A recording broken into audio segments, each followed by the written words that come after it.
네, 동양고속이 3월 1일에 대전복합 동대구 고속버스 노선 운행 그만뒀습니다. 유일하게 대전복합에서 출발하는 영남 방향 고속버스 노선으로 남아 있었다가 없어졌죠. 이유야 경부선 철도한테 많이 치인 것부터 이게 시작됐으니까.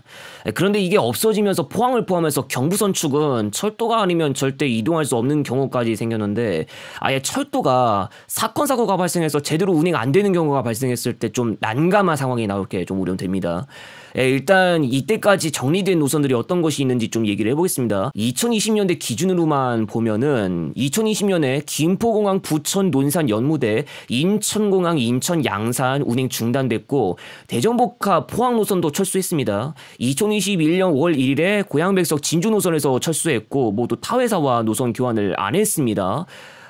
여기서 이제 김포공항 부천 논산 연무대는 코로나 시기는 아니었고요. 또 2022년부터 타회사와 노선 맞교환이 있었는데 단순 철수까지 모두 합하면 좀 많습니다.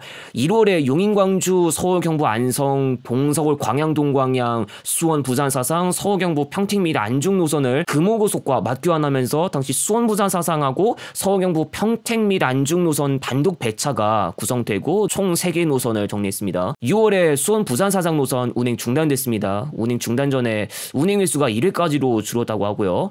7월에 서울 경부 부산 사상, 동대구 마산 진해 노선을 천일고속과 맞교환하면서 동대구 마산 진해 노선 동양고속 단독 운행이 되고 서울 경부 부산 사상에서 철수했습니다. 2023년 7월에 천안 대전복합, 서울 남부 천안, 용인 진주, 부천 인천 공주, 천안 광주, 포항 광주, 동대구 부산 노포 노선을 각각 하늘고속, KD 운송그룹, 금남고속과 맞교환했는데 서울 남부 천안 노선을 얻고 포항 광주 단독 배차를 얻어내면서 그때 당시 6개 노선 정리됐습니다. 2024년 1월에 수원 신갈 순천 여수, 동서울 전주, 동서울 진주, 동서울 창원, 성남 진주, 성남 마산 창원 노선을 각각 금호고속, 중앙고속과 맞교환했고요.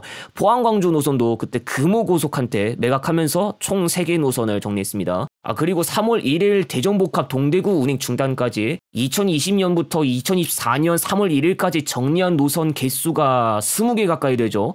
지역으로 따지면 광주 전남 지역 완전 정리했고 부산 광역시 쪽 노선도 꽤 정리했습니다. 대전복합 동대구 노선 운행 중단도 참 그랬지만 동양고속이 다음에 또 노선 정리 한 차례 하는 거 아니냐 하고 느끼실 분들이 계시지 않았을까도 싶은데요. 애석하게도 다음 타자 내지는 얼마 안 가서 정리 각을 잡을 만한 노선 후보가 좀 나온 것 같습니다. 먼저 인천 부산 사상 노선 3월 1일부로 삼화고속마저 빠지면서 동양고속 홀로 운행을 하는 신세가 됐습니다. 원래 3회 운행했던 건데 그 둘이 빠져나갔고요. 아마 인천 부산 노포 노선보다 더 수요가 안 모여들었다던가 회사 내 사정이 안 좋다는 등 이유로 아마 나갔을 것 같습니다. 그런데 여기서 동양고속만 남았는데 동양고속의 최근 행보를 생각하면은 인천 부산 사상 노선 정리를 안 한다는 보장은 안 서죠. 서부산 최초의 고속버스 노선이었는데 동양고속의 노선 정리는 결국 시간 문제에 달렸을 것 같습니다. 타회사랑 교환이라도 하면 다행일 수는 있겠지만 후에 인천 송도역발 부산행 KTX가 개통될 거 생각하면 미리가 안 밝죠. 그리고 인천 부산 노포 노선도 인천 송도역발 KTX 영향을 나중에 크게 받을 텐데 이건 아예 이 노선에 배차하고 있는 회사들한테 고스란히 전달될 것 같습니다.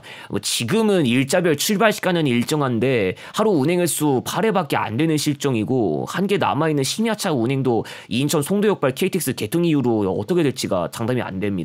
감이 확실하다고 언급할 수 없지만 다음은 수원 신갈 동해 삼청 노선 언급 좀 해보겠는데 현재 하루 운행 횟수 5회로 적은 편인데요. 왜 이걸 언급하느냐면 그동안 동양고속의 노선 정리 행보를 볼 때 어떠한 틀이 보이는데 따로 집중하고자 하는 지역이나 구간이 따로 있다는 겁니다. 물론 수원 착발 노선이야 부산 사상행을 아예 정리했지만 나름 전체 분량이 있는 진주행이 남아있죠.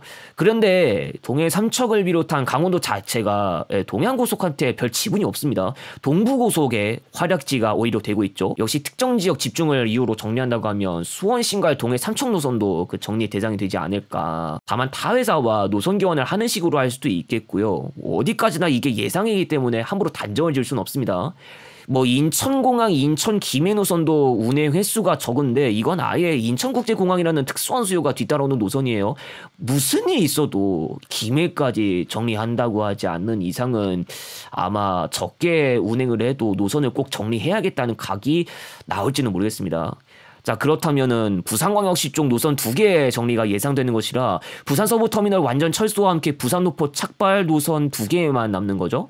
사실 코로나 거친 것도 그랬지만 고속 시외버스가 전체적으로 어려워져서 2022년에는 중앙고속도 노선 대거 철수했고요. 올해 1월 1일에 동양고속과 노선 맞교환해서 동서울발 노선들 더 정리하기도 했습니다. 이번에 한일고속도 동서울 부산 사상 노선 철수하기도 했고요. 다른 회사에서 소리 소문 없이 정리했던 것들도 포함되어 있습니다. 그 정도로 많이 어려워졌다는 건데 공영제나 중공영제에 대해서 소원한 상태에서 현 초대기업 그룹이거나 초재벌 단체가 운송시장 쪽에 뛰어드는 거라도 안 하면 뭐 금전적으로라도 극복이 안 되는 건가 싶은 생각도 듭니다. 과거에는 한진그룹이나 현DB그룹에서도 고속버스 사업을 했을 정도로 대기업 지분이 적지 않았던 사례를 생각하면 또 다른 대기업 그룹이 새로 고속시외버스 쪽에 뛰어드는 건 이상하지 않을 수도 있습니다. 다만 하향세라는 반응이 돌고 있죠. 육상 기준으로 역시나 철도나 자가용 때문이 아닐까 하지만 짧은 세월에 버스를 다 대체할 수는 없는 실정 아니겠습니까? 버스가 없으면 이동하기 곤란한 구간이나 지역들이 있으니까요. 각지에 따라서 심야차 분량 더 충분히 확보한다고 해도 이게 답이 아닐 수도 있고요. 다른 해법이 필요할 수도 있는데 정말 뾰족한 수 하나라도 나왔으면 합니다. 마지막으로 부산거제간 2000번 광역버스편, 서울 조치원편, 그리고 부산거제간 시외교통편은 이번 달 중에 나올 예정이고요. 그 밖에 이번 달 중에 수서 동탄 간의 GTX A 열차 운행 개시가 예정돼 있죠. 아마 동탄 쪽 광역버스 에피소드도 조만간 나올 것 같습니다. 앞으로 나올 에피소드들 역시 많이 시청해 주시면 감사하겠습니다.